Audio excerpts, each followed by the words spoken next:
What's up, everybody? This is the show I Ain't Gonna Lie, starring your boy Showtime. And also starring Broadway K, the legend. I thought you was going to say it yourself. I didn't know I had to say it for you. You know, Yeah. I don't work for you. Okay, this is not starting off good, but okay. Let me stop playing. You know you, my boy.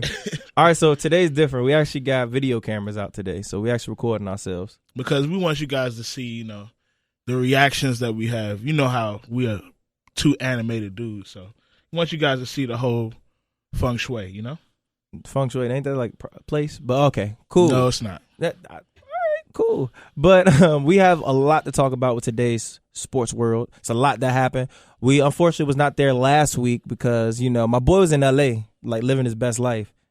Yeah, I was in LA going crazy. He just leaves it at that. Like I saw you was with some football players. Yeah, I was. Okay.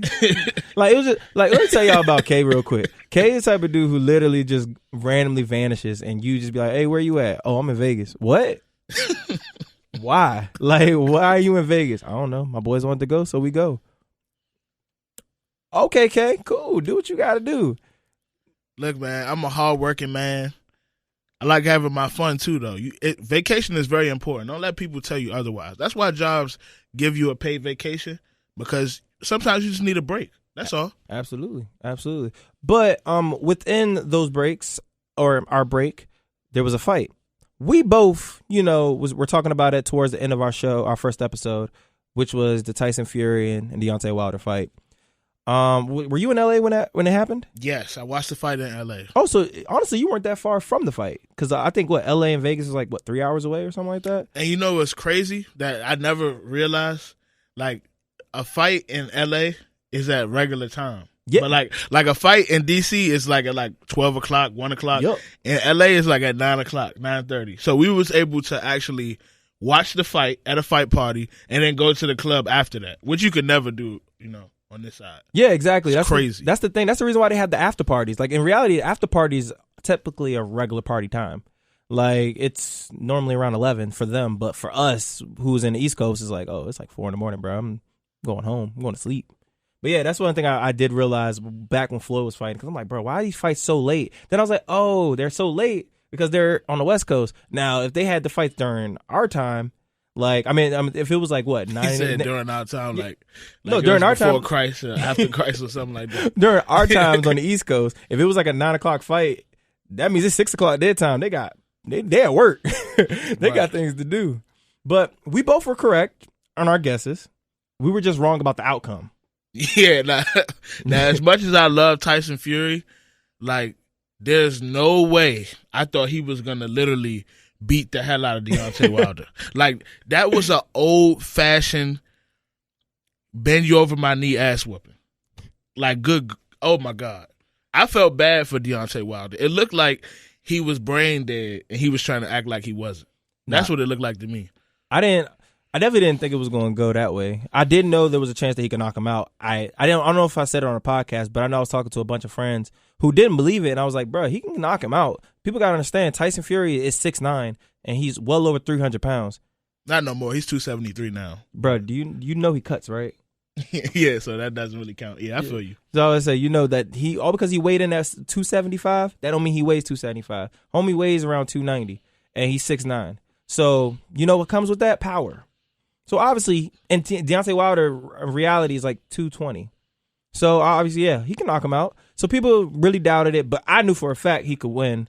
I knew he was gonna win. I just didn't know he was gonna knock him out. The fight was one-sided. There was one round that was close. Outside of that, everything else was pretty much an ass beating. And Fury, man, I'm telling you, for a guy that, he has one of the best boxing stories ever, in my opinion. To be able to beat a Klitschko, who was 10 years undefeated, and be able to, say, you know what, I done beat the best in the world, so you know what I'm going to do?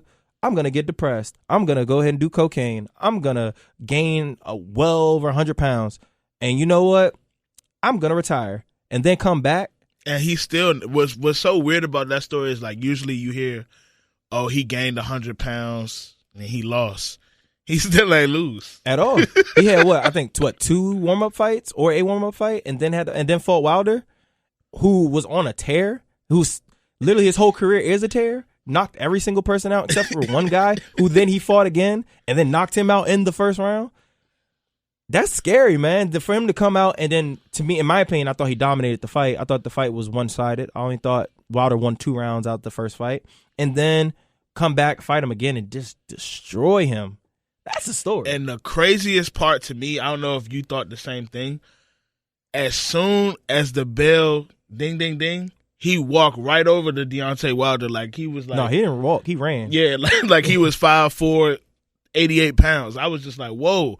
And it's just crazy to see, like, his technique, his attack, his, like, game plan to fight Wilder. Because most people think, like, all right, he's a heavy puncher. I'm not going to go into him. I'm a kind of box and, like, stay away. He went right into him and took it right. So it's crazy, man. Yeah, I mean, I think the best thing is that, like, normally with fighters, they don't tell you their game plan. They'll normally, like, keep it a secret. Fury literally told us exactly what he was going to do. He said, I'm going to get in his face, I'm going to make it dirty, and I'm going to knock this dude out.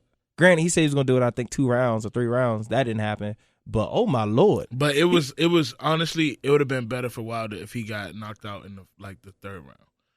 That was just, I mean, like I said, like, usually boxing is a fight. That was an ass whooping. It wasn't even close. It really looked like Wilder grabbed Tyson Fury's girl's butt, and he saw it, and he went to go beat his ass. That's what I saw.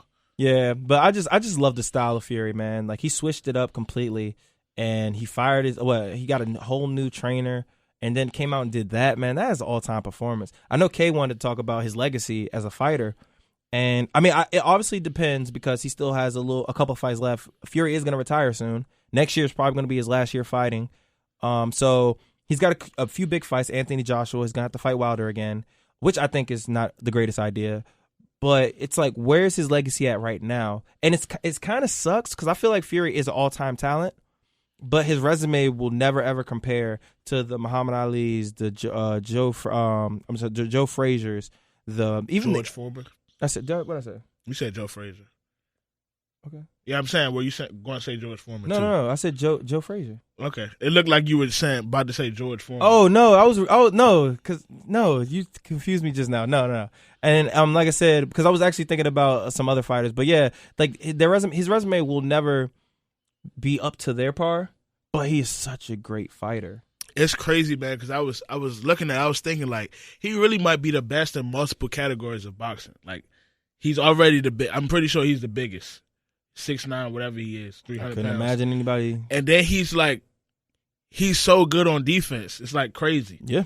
And then he's so smart. Like, it's crazy. I really think he's, like, the biggest, the smartest, and has the best defense for all the heavyweights. The only person that you can sit here and say would be, like, a smarter boxer would be, like, a Muhammad Ali. But it's like, you know, the guy is a genius when it comes to the ring. Like, you could tell. And have you ever heard his father talk? No, never. So his dad's a fighter as well. Hearing him, I can understand why he's the way he is. He talks just as much shit as he does.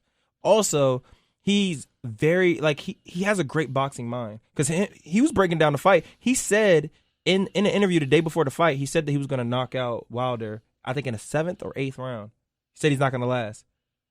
And I was like, dang, bro. He's like, he said Fury already knows he can't knock him out because he gave him his best shot and he still got up. And that mentally, can you imagine being a power puncher, giving this dude your all, swearing that dude was asleep when everybody else has been slept before, and him to get back up? Mentally, I don't care how tough Deontay is mentally. That right there is demoralizing. Yeah, like that's like just take it to like a regular street fight. If somebody punches you as hard as they can, and you don't fall, it's like, whoa, this is not what I signed up for. Like, that's what I feel like he felt like. I hit him as hard as I could, fight is over, lights out, and then he got up and still was boxing him. He was just like, yo, are you kidding? And it's like, that's why I have so much respect for Fury, because we literally watched the fight before. Who did he fight the fight before? Wilder? Oh, you talking about you talking about Ortiz? Yeah, he lost. He was losing. I'm sorry, I was watching the fight. He was getting killed in that fight. He hit him one time, and the fight was completely over. Yeah. It was crazy. But that you can't do that against Fury. He's just too good. And Fury's also a full-blown crackhead. And I told you, try knocking out a crackhead. That's just not. They're just going to get up. They're going to get up every time. They're superhumans. Like, that's one thing, and I think people also slept on. I want some good money, by the way. I just want you to know. And if you're watching my video and you owe me money, you better be seeing me soon. All right, cool. I had to make sure that was said. Now, yes, but anyways, back to the legacy of Tyson. You already said you think that when it comes to smarts, and the only thing that he really doesn't have is punching power. That's not really his thing. Like, he's not going to just knock you straight out just with one punch, unless you're really some trash. But I mean, I think he's up there. I think like with another dominating win over Wilder, even though people are going to say Wilder resume is not that great either. They're going to say the same thing about Anthony Joshua. But if he beats both of them and he dominates, you have to start putting him up there. If I was him, there's no way I would fight Wilder again. I would rather retire. He literally has nothing to gain from this fight. He already beat him twice. I know they said the first time was a draw. It wasn't. That's bull. Yeah, like it wasn't. He already beat him twice. Him playing a third time is like, for what? I agree. It can only help Wilder. He has to, though. That's the sad thing about. That's one thing about boxing. That's kind of like, I like that about the UFC, where it's like you're not guaranteed a rematch. It's one of those, like, if you held the belt for a long time, you are like more likely going to get one. But with Wilder, he doesn't deserve one. He got dominated, and I said this on my snap. I was like, they fought 19 rounds. How many rounds did Wilder win in those 19 rounds? 2 or 3. 2 or 3. That's 16 rounds he lost, and 10 of those he got dominated in. That's bad. I don't want to see that fight again. And it's going to sell because people are going to believe that BS excuse he came up with talking about his equipment was too heavy. But that was a personal choice, and if it was too heavy, that's on you. Also, I hate the excuses. And my thing is, I hate when fighters or even athletes in general sit here and say, I don't want to come up with no excuses, but, all right, you already lied. You already lied, bro. Right. That's an excuse already. So I'm not really with all that. But we'll see. I mean, they're going to fight a third time. Wilder's going to get waxed again. And I think that hurts his legacy. That's another thing. Wilder, your legacy is going to get ruined from that. You're going to get dominated in 3 fights. The world's going to know now that Tyson Fury is just all out, just all around a better fighter. Rather than you going back to the drawing board, fighting 2 other opponents at least, getting better, and then possibly getting a trilogy. And then letting Fury and Joshua fight. Let those 2 fight. That's going to be even worse. I know. I believe that too. I believe that too. I just think Fury is the best in the world. And I've been saying that for years now. Yeah, he has been saying that. But he is the best, though, literally. Yeah. If you watch the fight, you can see that he's the best. Yeah. It's like, it's rare that, some people are undefeated and then they're like, I don't know. Maybe he's not the best. Maybe his competition. But when you watch a fight, like if you watch boxing, you can clearly see that he's the best. Like when you watch it, you can clearly see it. Yeah. But anything else you want to say about the fight? Oh, yeah. If anybody wants to bet me, I got Fury again. Oh, likewise. Just let me know. I'll give you my Cash App and all that. Now, also, it is the last week of February. Well, technically it's March, but, last week was February. So you know what that meant. Combine time. It's one of my favorite times of the year. I love looking at Combine video. Even though I don't value Combine as high as others, I still love it because I love to see how freakishly athletic some of these guys are. Yeah. Now, Kay watches it a little bit more than I do. And I think he also values it a lot more than I do. No, I don't really value Combine that much. Really? As Michael Irvin was saying, he made an incorrect statement, but most of what he was saying was true. Oh, the 4-3 thing? Yeah. First of all, Michael Irvin, Bullet Bob Hayes definitely runs a 4-3. Matter of fact, he probably runs faster than that. He ran a 5.28 60-yard dash. I'm pretty sure he runs a 4.3. At least a 4.40. Just saying. Randy Moss definitely runs a 4.2. And both of those guys are in the Hall of Fame. But that's neither here nor there. Was he talking about just receivers, correct? Yeah, he was just talking about receivers. Cool.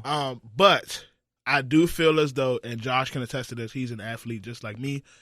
Game speed and 40 speed are 2 completely different things. Completely different. As you guys should know, I'm a Patriots fan, mainly because Tom Brady's there. Once he's out, I'm out. But, that's not important right now. Philip Dorsett is on our team. He ran a 4.33 40. He's not fast. He's a little fast, but Tyreek Hill is way faster than him. Like T.Y. Hilton is way faster than him. Deshaun Jackson is way faster than him. Like those are 4.3 guys though. Yeah, but what I'm saying is they both run the same 40. Oh, okay. And they're way faster than him. They're running past. Ted Ginn is running past people by 30 yards. This is how you know somebody's fast. If you're running and somebody falls while they're chasing you, that's because their body can't keep up. That means you're fast and they're not. So the 40 times can be misleading, but it's sometimes